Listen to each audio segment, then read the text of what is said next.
I remember what I learned from Yale PhD program. Between nuclear power states, you'll never fight a war. Because if you fight a war, you will have MAD, mutually assured destruction. China and the United States eventually will need to live in peace. Whatever problems they have, they need to resolve them in peace, in negotiation, in diplomacy. That's why, if you have not watched the Victory Day parade in Beijing on September the 3rd, one of the weapons China demonstrated is a missile with all the warheads.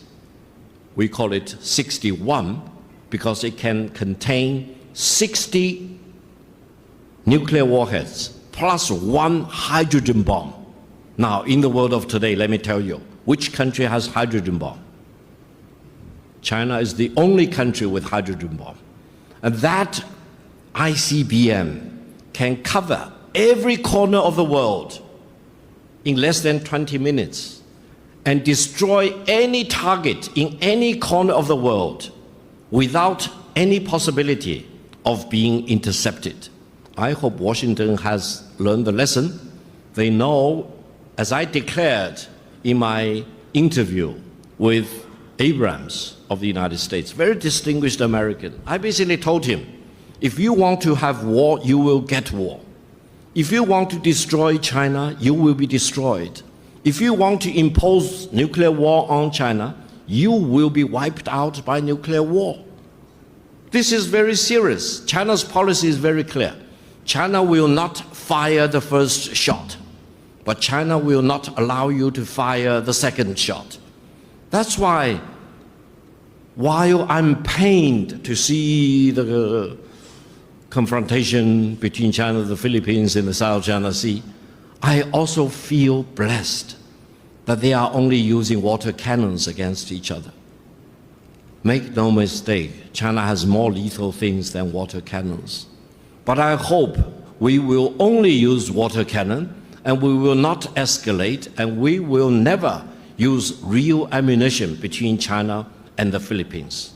Now, Mr. Abrams also challenged me, saying that China's military buildup is a challenge, a threat to our neighboring countries.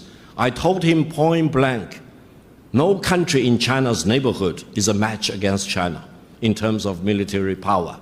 China's military buildup is a matchup against only one country, that is the United States.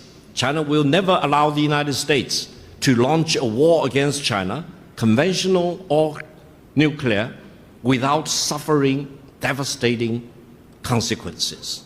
Now, I mention this with one purpose.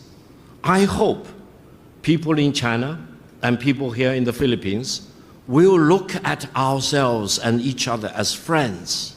And if the Philippines is really committed to treating development as the hard truth, to build up your connectivity, financial connectivity, technological connectivity, and also AI connectivity of all kinds, let me tell you, China is the best country for you to work with because China has the largest financial pool, China has the largest manufacturing capabilities,